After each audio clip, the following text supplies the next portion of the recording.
ഉരുൾപൊട്ടൽ മേഖലയിൽ തിരച്ചിൽ പുനരാരംഭിക്കണമെന്ന ടി സിദ്ദിഖ് എം.എൽ.എ. പ്രത്യേക വിദഗ്ധ സംഘത്തെ നിയോഗിക്കണമെന്നും എം.എൽ.എ. ആവശ്യപ്പെടുന്നു. ജില്ലാ കളക്ടറോട് ഇക്കാര്യം നേരിട്ട് ആവശ്യപ്പെട്ടതായും എം.എൽ.എ. ജനം ടിവിയോട് പറഞ്ഞു.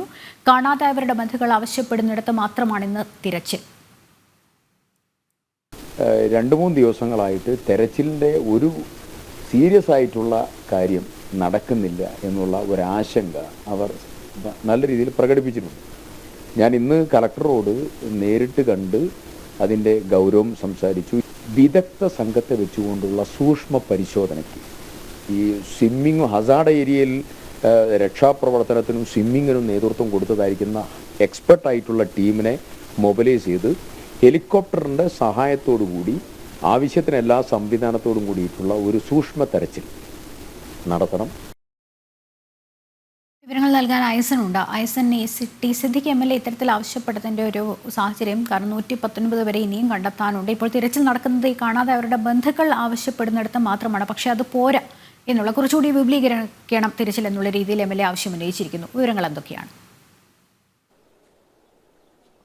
ലക്ഷ്മി, തീർച്ചയായും എം.എൽ.എ. ആവശ്യപ്പെട്ടിരിക്കുന്നത് നിലവിലെ സാഹചര്യം അനുസരിച്ച് തെരച്ചിൽ നടക്കുന്നത് നേരത്തെ ലക്ഷ്മി സൂചിപ്പിച്ചതുപോലെ ഈ ബന്ധുക്കൾ ആവശ്യപ്പെടുന്ന സ്ഥലത്ത് ഒരു തെരച്ചിൽ മാത്രമാണ്. അത് ഫയർഫോഴ്സിൻ്റെയും അതുപോലുള്ള അനുബന്ധ സംവിധാനങ്ങളുടെയും ഭാഗത്ത് മാത്രമാണ്, സഹായത്തോടെ മാത്രമാണ് തെരച്ചിൽ നടക്കുന്നത്. എന്നാൽ നിലവിലെ സാഹചര്യം അതിനെ പര്യാപ്തമല്ല, അല്ലെങ്കിൽ ഈ നിലവിലെ സാഹചര്യത്തിൽ അത്തരമൊരു തീരുമാനം പ്രായോഗികമല്ല എന്ന നിലപാടാണ് എം.എൽ.എ. നമ്മളോട് അറിയിക്കുന്നത്. കാരണം നമുക്കറിയാവുന്നതാണ്, എം.എൽ.എയുടെ മണ്ഡലമാണിത്. എം.എൽ.എ. പ്രതിദാനം ചെയ്യുന്ന, ടി സിദ്ദിഖ് പ്രതിദാനം ചെയ്യുന്ന മണ്ഡലമാണിത്. അതുകൊണ്ട് തന്നെ ഈ പ്രദേശത്തുണ്ടാകുന്ന പ്രശ്നങ്ങളിൽ കാര്യക്ഷമമായ ഇടപെടൽ അനിവാര്യമാണ് എന്ന് അദ്ദേഹം നമ്മളോട് പറയുകയും ചെയ്തു. അതുകൊണ്ട് തന്നെ നിലവിലെ സാഹചര്യത്തിൽ നമുക്ക് ലഭ്യമാകുന്ന വിവരം അനുസരിച്ച്, അല്ലെങ്കിൽ എം.എൽ.എ. പറഞ്ഞതനുസരിച്ച് നമുക്ക് ലഭിക്കുന്ന വിവരം, ഈ തെരച്ചിൽ നടത്തേണ്ടത് സൂചിപ്പാറ മുതൽ ഒരു പ്രത്യേക മേഖല, അത് ഏറെ ദുർഘടം പിടിച്ച മേഖലയാണ്. ചെങ്കുത്തായ മലനിരകൾ നിറഞ്ഞ ഈ മേഖലയിൽ ശക്തമായ ഒഴുക്കും, വെള്ളത്തിൻ്റെ ഒഴുക്കും, അതുപോലെ തന്നെ ഭൂമിയുടെ ഘടന തന്നെ മാറിയിരിക്കുന്ന ഒരു സാഹചര്യമുണ്ട്. മാത്രമല്ല അവിടുന്ന് അങ്ങോട്ട് നീങ്ങുന്നതിനനുസരിച്ച് ചാലിയാറിൻ്റെ തീരത്തുമെല്ലാം തന്നെ ഇത്തരത്തിലുള്ള അപകട പ്രദേശങ്ങളിൽ ഇനിയും രക്ഷാപ്രവർത്തനം, അല്ലെങ്കിൽ ഈ ഇത്തരത്തിലുള്ള ഏത് രീതിയിലുള്ള രക്ഷാ ദൗത്യമാണ് നടത്തേണ്ടത് എന്നത് സംബന്ധിച്ച് കൃത്യമായൊരു ധാരണ ഉണ്ടാകണം. അതിൻ്റെ ഭാഗമായി വീണ്ടും പുനരാരംഭിക്കണം. അതിനൊരു മാസ്റ്റർ പ്ലാൻ തന്നെ തയ്യാറാക്കണമെന്നാണ് അദ്ദേഹം ആവശ്യപ്പെടുന്നത്. കാരണം അത്യാധുനിക സംവിധാനങ്ങൾ ഉപയോഗിച്ച് ഹെലികോപ്റ്റർ ഉൾപ്പെടെ അവരെ എയർ ഡ്രോപ്പ് ചെയ്ത്, വിദഗ്ധരെ എയർ ഡ്രോപ്പ് ചെയ്ത് അവരെ എന്തെങ്കിലും ക്രിട്ടിക്കൽ സിറ്റുവേഷൻ ഉണ്ടെങ്കിൽ ഉടൻ തന്നെ അവരെ തിരിച്ചു കൊണ്ടുവരാൻ സാധ്യമാകുന്ന സുരക്ഷാ സംവിധാനങ്ങളെല്ലാം ഒരുക്കിയതിന് ശേഷം ആ ഭാഗത്ത് അന്വേഷണവും തെരച്ചിലും അടിയന്തരമായി ആരംഭിക്കണമെന്നൊരു ആവശ്യമാണ് ഇപ്പോൾ എം.എൽ.എ. ഉന്നയിച്ചിരിക്കുന്നത്. തീർച്ചയായും എം.എൽ.എയുടെ ആവശ്യത്തിന് ഗൗരവമുണ്ട് എന്ന് തന്നെയാണ് നമുക്ക് മനസ്സിലാക്കേണ്ടത്. കാരണം നമുക്കറിയാവുന്നതാണ്, നിലവിലെ സാഹചര്യം അനുസരിച്ച് 120ഓളം പേരെ ഇനിയും കണ്ടെത്താനുണ്ട്.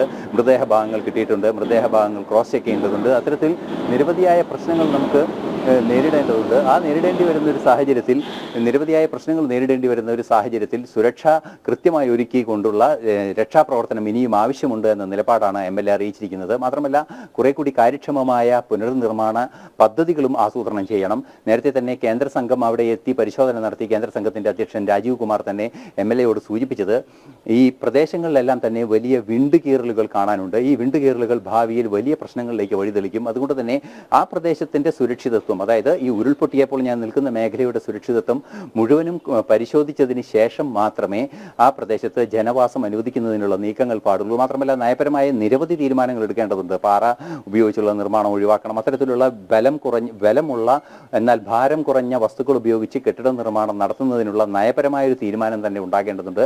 അതിന് നിയമനിർമ്മാണം അതുപോലുള്ള കാര്യങ്ങളെല്ലാം തന്നെ ഉണ്ടാകേണ്ടതുണ്ട്. മാത്രമല്ല എം.എൽ.എ.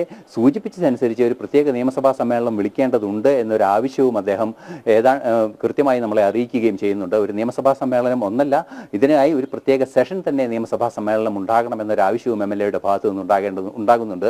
അത് അനിവാര്യവുമാണ്. കാരണം ഇത്തരത്തിലുള്ള പ്രശ്നങ്ങളെ അഭിസംബോധന ചെയ്യുന്നതിന് നിയമനിർമ്മാണം ഉൾപ്പെടെ അനിവാര്യമായി ഉണ്ടാകേണ്ടതും നയപ്രഖ്യാപനം ഉണ്ടാകേണ്ടതുമുണ്ട്.